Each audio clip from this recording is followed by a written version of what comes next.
प्राचीन ग्रीसमध्ये हे सोफिस्ट विचारवंत ते टीचर्स होते अर्थात, आणि ते फिरून वेगवेगळ्या ठिकाणी टीचिंगचं काम करत होते. यासाठी ते चार्ज करत होते, काही प्रमाणात फी किंवा पैसे ते चार्ज करत होते. आणि ही टीचिंग होती how to success in business and politics, म्हणजे कुठल्याही व्यवसायामध्ये किंवा राजकारणामध्ये सक्सेस कसं मिळवायचं या संदर्भात ते त्या ॲथेन्समधल्या काही युवकांना शिक्षण देण्याचं काम हे सोफिस्ट करायचे. आणि हे जे सोफिस्ट जे विचारवंत होते हे अर्थातच हे हेराक्लिटस यांच्या फिलॉसॉफीने ते प्रेरित झालेले होते, प्रभावित झालेले होते. आणि हेराक्लिटस म्हणतात त्याप्रमाणे change are real and nothing behind the change, म्हणजे चेंज हे खरे असतात आणि चेंज किंवा बदलांच्या पाठीमागे कुठलीही गोष्ट नसते. चेंज स्वतःमध्ये सत्य असतात, जे की नंतरच्या विचारवंतांनी खोडून काढलेलं आपल्याला माहिती आहे. मात्र यांच्या विचाराप्रमाणे वेळ न वाया घालवता बदल खरे मानून व्यक्तीने आपापला जो आहे आपला उत्कर्ष साधला पाहिजे आणि आपली प्रगती घडून आणली पाहिजे, अशा विचारांचे हे सोफिस्ट होते.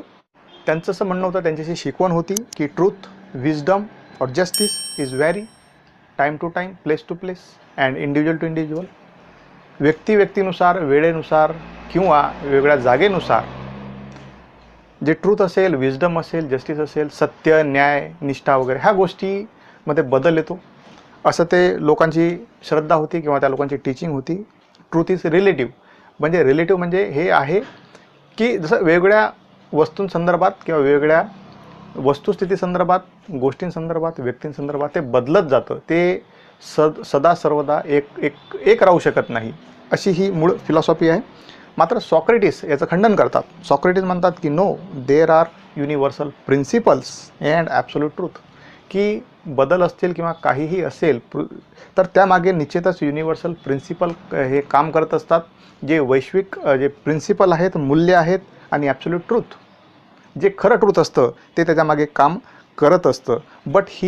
पण आपल्याला पुढे हे म्हणता येईल की but he never claim that he new the absolute truth, आणि सॉक्रेटिस यांनाच सगळं काही माहीत आहे, ॲब्सोल्यूट ट्रूथ सॉक्रेटिस यांनाच माहीत आहे असं त्यांनी कधीही क्लेम केला नाही, असंही म्हणता येईल. आणि म्हणून ते म्हणतात की प्रत्येक वेळी इंडिव्हिज्युअलसाठी असेल, एखाद्या गोष्टीसाठी असेल, एखाद्या परिस्थितीसाठी असेल, सत्य हे एकसारखंच असतं, मात्र ते आपल्याला शोधून काढावं लागतं. आणि म्हणून सॉक्रेटिस असं म्हणतात की but there are absolute truth and universal principle which can be discovered, की ते आपण शोधू शकतो. मात्र हे शोधायचे कशा प्रकारे हे शोधता येतील?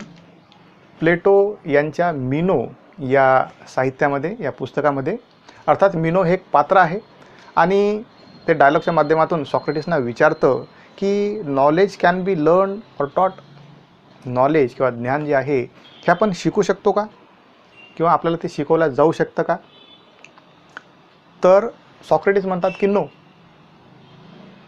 सॉक्रेटिस त्यांच्या थेअरी ऑफ नॉलेजमध्ये म्हणतात की no, knowledge can't be learn and taught, knowledge is within us and it can be drawn out. तर नॉलेज हे शिकवलं जाऊ शकत नाही किंवा ते शिकता येत नाही, ते आपल्यामध्येच असतं, परंतु ते शोधाने बाहेर काढता येऊ शकतं, असं सॉक्रेटिस म्हणतात. यासाठी ते थेअरी ऑफ नॉलेज ची थेअरीसुद्धा सांगतात. हे जे नॉलेज आहे, सॉक्रेटिस यांचं नॉलेज हे कन्सेप्च्युअल नॉलेज आहे आणि ते इम्पिरिकल किंवा जे भौतिक अशा प्रकारचं नॉलेज नाही आहे, जे फॅक्च्युअल बेस्ड नॉलेज नाही आहे. फॅक्च्युअल बेस्ड नॉलेज जे की शेप किंवा साईजच्या माध्यमातून नॉलेज असतं ते अर्थातच बदलत राहतं, मात्र कन्सेप्ट जी असते ती कायम एक असते. आपल्याला उदाहरणादाखल एक गोष्ट समजून घेता येईल की कन्सेप्ट किंवा ही जी आहे ही idea which is exist in mind. जसं आपण एका खुर्चीचं उदाहरण देऊ शकतो, चेअरचं उदाहरण देऊ शकतो. चेअर हे एक ऑब्जेक्ट आहे, एक वस्तू आहे, आणि चेअर म्हटल्यावर आपल्या मनात प्रश्न येतो, त्याबद्दलची चेअर आपल्या मनात येते, त्याची आयडिया आपल्या मनात येते, त्याची कल्पना आपण करू शकतो की चेअर म्हणजे त्याला 4 पाय असतात आणि हे मुख्य कल्पना आहे, ही कन्सेप्ट आहे. मात्र त्याचप्रमाणे जे ऑब्जेक्ट आहे, many types, it can be many types. Chair वेगवेगळ्या प्रकारच्या असतात, वेगवेगळ्या साईज आणि शेपमध्ये असतात, मात्र चेअर याचा जो बेसिक कन्सेप्ट आहे ती एकसारखीच असते. जगातल्या आपण कुठल्याही जागेवर गेलं, कोणत्याही देशात कुठेही आपण बघितली तर चेअरची कन्सेप्ट ही एकच असते. आणि म्हणून कन्सेप्च्युअल नॉलेजबद्दल या ठिकाणी सॉक्रेटिस आपल्याला त्यांच्या फिलॉसॉफीमध्ये सांगतात.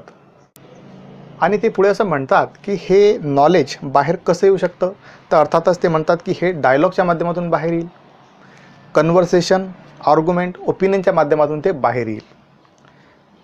कुठल्याही आर्ग्युमेंटसाठी कन्व्हर्सेशनसाठी संवादासाठी आपल्याला 2 किंवा 2पेक्षा अधिक व्यक्तींची आवश्यकता असते.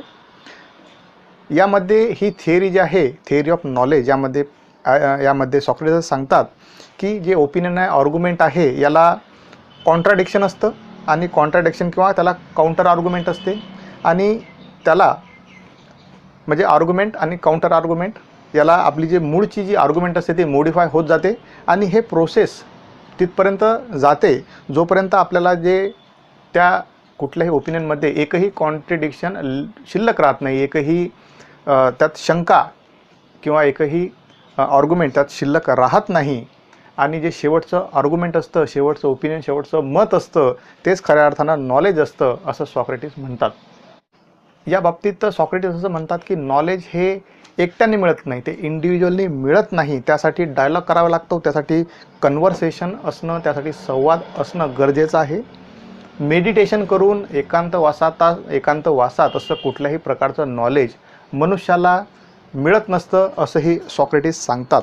आणि सॉक्रेटिस यांनी नॉलेज कसं मिळवलं, त्यांची जी थिअरी ऑफ नॉलेज ते कसं ते प्रूव्ह करतात, तर ते त्या काळी ॲथेन्समधल्या जे मार्केट होतं त्याला ते ॲगोरा असं म्हणायचे ॲथेन्समध्ये. तर ते अतिशय बिझी मार्केट प्लेस, तिथे वर्दळीचं ते ठिकाण होतं.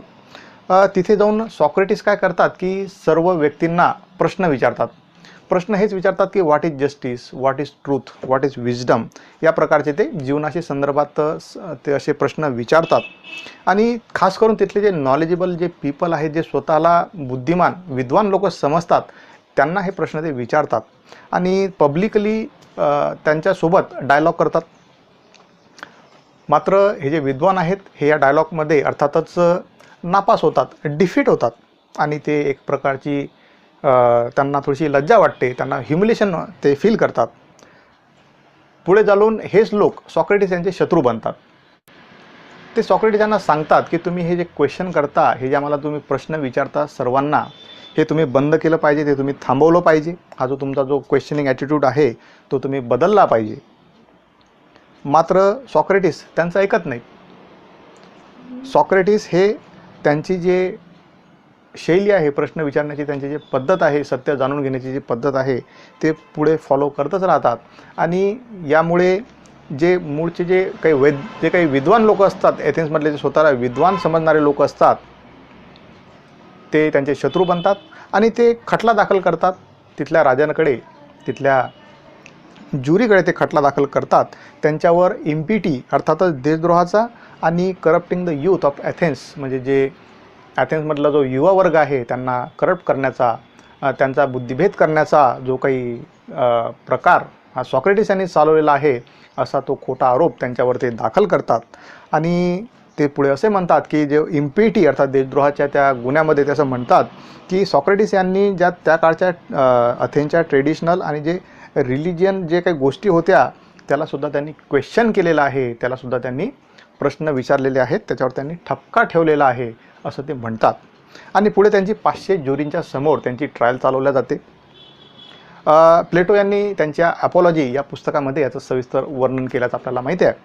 तर ज्युरीच्या समोर ज्यावेळेस ही ट्रायल चालू असते तर सॉक्रेटिस त्यांच्या प्रत्युत्तरात ज्युरींना असं विचारतात, असं सांगतात की ते म्हणतात की कुणीतरी जे ऑरेकल ऑफ डेल्फाय आहेत, डेल्फाय म्हणजे एक मंदिर आहे, हे त्या ऑरेकल ऑफ डेल्फाय म्हणजे त्या डेल्फाय या मंदिराचे ऑरेकल म्हणजे जे पुजारी आहेत, हे पुजारी जे मंदिराचे पुजारी आहेत त्यांना एक जण प्रश्न विचारतो की ॲथेन्समध्ये सर्वात वायझर मॅन कोण आहे, सर्वात बुद्धिवान मनुष्य कोण आहे.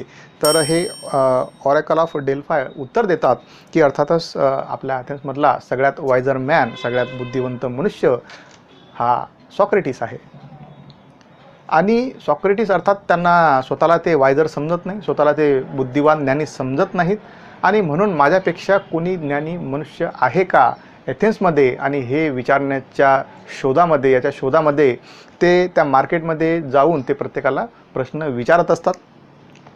मात्र पुढे असं ते म्हणतात की मी ज्या बऱ्याचशा लोकांना जे स्वतःला बुद्धिवंत समजत होते, नॉलेजेबल पीपल, असं ते समजत होते. मी त्यांना काही प्रश्न विचारले तर ते सुद्धा खऱ्या अर्थानं त्या प्रश्नाचे उत्तरं देऊ शकले नाहीत आणि ते स्वतःला सर्व गोष्टी माहीत आहेत असं समजतात की ही knew everything but they knew nothing.